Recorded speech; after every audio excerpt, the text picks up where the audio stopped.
최근에 나온 아주 흥미로운 보고서가 있는데요. 인공지능, 바로 이 AI가 신흥 시장의 공공 서비스를 완전히 뒤바꿔 놓을 수 있다는 내용입니다. 그래서 오늘은 AI가 정부를 위해서 구체적으로 어떻게 일할 수 있는지 그 엄청난 가능성에 대해 한번 제대로 파헤쳐 보겠습니다. 자, 그럼 바로 본론으로 들어가 볼까요? 이 질문 좀 도발적이죠. 인공지능이 과연 정부를 고칠 수 있을까?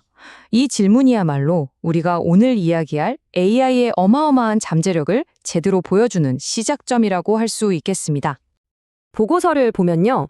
만약에 공공부문에서 AI가 널리 쓰이게 된다면 2035년까지 실질 국내 총생산, 그러니까 GDP가 무려 4%나 더 성장할 수 있다고 합니다. 엄청난 숫자죠. 근데 여기서 끝이 아닙니다.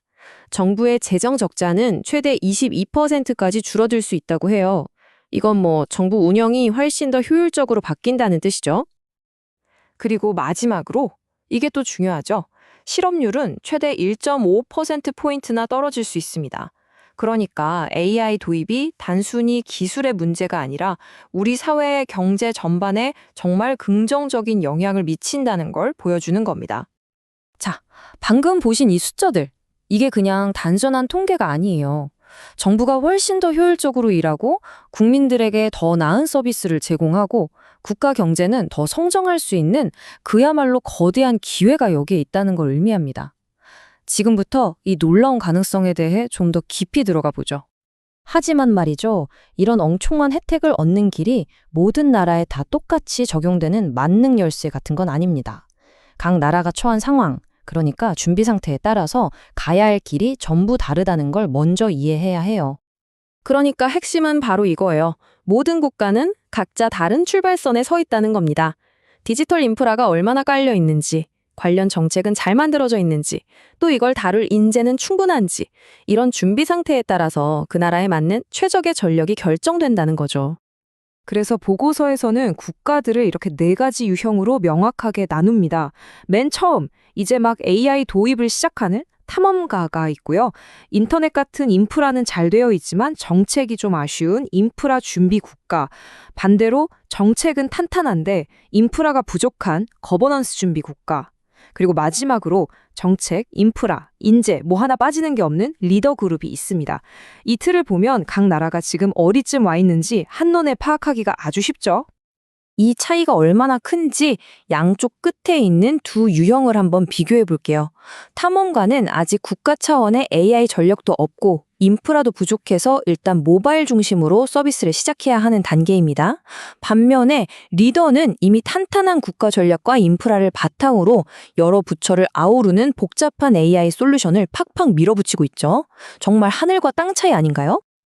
자, 그럼 이런 이론적인 분류가 실제 현장에서는 어떻게 나타날까요? 지금부터는 진짜 재밌는 실제 이야기들을 좀 들여다보겠습니다. 각 유형의 국가들이 현실의 문제를 어떻게 AI로 풀어내고 있는지 한번 보시죠. 첫 번째 주자는 바로 탐험가 그룹에 속하는 나이지리아입니다. 이 나라의 사례를 보면요, 대단한 기술이 없어도 이미 가지고 있는 단순한 기술을 얼마나 똑똑하게 활용할 수 있는지 알 수 있습니다. 나이지리아의 문제는 중학교 수학 교육의 격차가 너무 심각하다는 거였어요. 근데 해결책이 정말 기가 막힙니다. 최첨단 앱이나 컴퓨터가 아니라 구형 휴대폰에서도 쓸 수 있는 바로 문자 메시지, SMS를 이용한 AI 수학 선생님을 만든 거죠. 이걸로 대규모 인프라 투자 없이도 약 100개 학교, 10만 명이 넘는 학생들에게 다가갈 수 있었습니다. 이게 바로 탐험가의 스마트한 방식이죠. 결과요? 정말 놀랍습니다. 학생들이 이 AI 선생님이랑 같이 공부하면서 단 한 학기 동안 푼 수학 문제가 무려 500만 개가 넘는다고 해요. 이 간단한 기술 하나가 만들어낸 변화 정말 대단하지 않나요? 자, 이번에는 정반대편으로 한번 가보겠습니다. 모든 준비가 끝난 리더 국가, 브라질은 AI를 얼마나 정교하게 활용하고 있는지 한번 살펴보시죠. 공항 가시면 세관 검사 때문에 줄 길게 서본 경험 다들 있으시죠? 브라질도 국제공항의 세관 검사가 너무 느리고 비효율적인 게 골칫거리였습니다. 그래서 AI 시스템을 도입해서요, 엑스레이 이미지랑 세관 데이터를 합쳐서 분석하고 위험한 물건을 자동으로 찾아내게 한 거죠. 그 결과 여행객들은 훨씬 빨리 통관할 수 있게 됐고 밀수품 탐지 정확도는 엄청나게 올라갔습니다. 인프라가 탄탄한 국가가 어떻게 핵심 정보 기능을 업그레이드하는지 제대로 보여지는 사례입니다. 자, 지금까지는 계속 기술 얘기를 했는데요.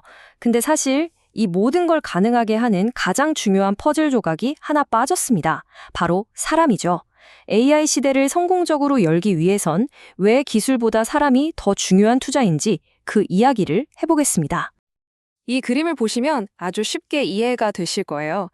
공무원 조직 전체에 필요한 AI 역량을 세 단계로 나눌 수 있습니다. 맨 아래에는 모든 공무원이 AI가 뭔지 기본적인 건 알아야 하는 AI 학습자가 있고요.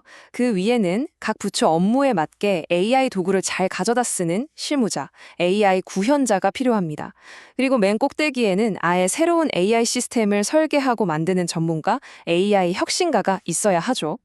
중요한 건 이 세 그룹을 순서에 맞게 전략적으로 키워나가야 한다는 겁니다. 결국 이 모든 이야기의 결론은 이 한 문장으로 귀결됩니다. AI에 대한 가장 강력한 투자는 하드웨어나 정책이 아니라 바로 사람에 대한 투자입니다. 아무리 좋은 기술과 제도가 있어도 그걸 제대로 활용할 사람이 없다면 아무 소용이 없다는 거죠. 성공의 열쇠는 결국 사람에게 달려 있습니다. AI가 정부를 더 똑똑하고 효율적으로 만들 수 있다는 건 이제 분명해 보입니다. 그렇다면 마지막으로 이 질문을 여러분께 던져보고 싶습니다. 이 거대한 기술적 변화의 물결 속에서 우리 한 사람 한 사람의 역할은 과연 무엇일까요? 한 번쯤 깊이 생각해 볼 만한 질문인 것 같습니다.